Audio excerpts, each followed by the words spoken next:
Halo Kofren, pada soal ini agar lampu L3 dan L4-nya ini mati atau padam, sedangkan lampu yang L2, L1 tetap menyala, maka yang harus dilakukan pada saklarnya adalah apa?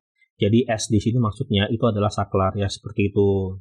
Kalau ada dua hambatan yang terhubung secara seri, maka berlaku I1 sama dengan I2, jadi maksudnya arus di hambatan yang satu sama dengan arus di hambatan yang kedua.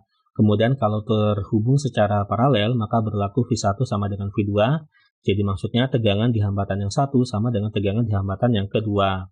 Oke, jadi kan ini sebagai sumber tegangannya ya, jadi nanti arusnya ini mengalir dari sini. Jadi kita misalkan arusnya ini mengalir dari sini ke sini. Nah, ketika tiba di titik cabangnya ini, maka nanti ada arus yang ke sini, juga ada arus yang ke sini ya. Lalu ketika tiba di titik cabang yang ini, maka nanti ada arus yang ke sini ya. Ada arus yang ke sini, juga nanti ada arus yang ke sini ya, seperti itu. Oke, jadi kan di sini kalau kita periksa satu-satu, kita mulai dari yang A terlebih dahulu. Maksudnya kalau saklarnya diputus ini berarti tidak ada arus yang melewati saklarnya. Ya, sedangkan kalau saklarnya ini maksudnya dalam keadaan disambung, jadi dapat kita artikan kalau saklarnya ini disambung, berarti saklarnya dalam keadaan tertutup sehingga ada arus yang melewati saklarnya. Ya. Nah, kalau S1 dan S2-nya diputus, berarti kan di sini S1 diputus, S2 diputus, sehingga tidak ada arus yang melewati S1 ini. Ya.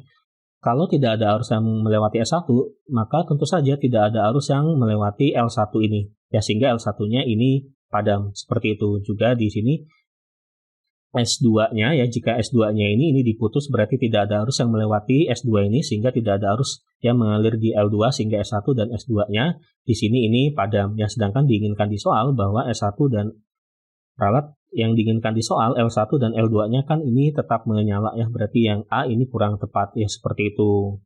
Dan S3-nya juga dikatakan bahwa ini disambung. Kalau S3-nya ini disambung berarti kan ada arus yang melewati saklarnya ini sehingga ada arus yang mengalir di L3 dan L4 sehingga di sini L3 dan L4-nya ini menyala, sedangkan disoalkan diinginkan ini padam. Berarti yang A kurang tepat.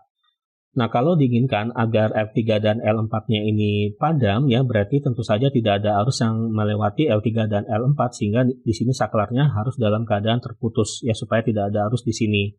Maka itu berarti saklar yang di sini S3 ini harus dalam keadaan terputus, ya jadi S3-nya diputus. Kemudian kalau diinginkan L1 dan L2-nya ini tetap menyala, berarti di sini saklarnya harus dalam keadaan disambung ya, sehingga ada arus yang mengalir di sini. Maka itu berarti S1-nya dan S2-nya ini harus dalam keadaan disambung, seperti itu. Berarti di opsi jawabannya adalah yang B.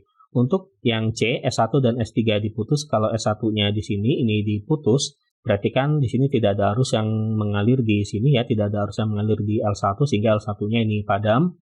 Sedangkan diinginkan di soal L1-nya ini menyala, berarti yang C ini kurang tepat. Untuk yang D di sini bukan S4 ya, seharusnya ini adalah S3. Jadi di sini kan diketahui bahwa saklarnya hanya ada 3, maka kita ganti saja ini dengan S3 seperti itu. Nah, kalau S2 dan S3-nya putus, maka yang terjadi kalau S2-nya putus berarti L2-nya ini mati ya, tidak ada arus yang mengalir di sini. Kemudian S3-nya ini putus berarti tidak ada arus yang mengalir di sini sehingga L3 dan L4-nya ini mati. Ya, seperti itu. Sedangkan disoalkan diinginkan agar yang lampu L2-nya ini tetap menyala, berarti yang D kurang tepat. Berarti sekali lagi di opsi jawabannya yang lebih tepat adalah yang B. Sampai jumpa di pertanyaan berikutnya.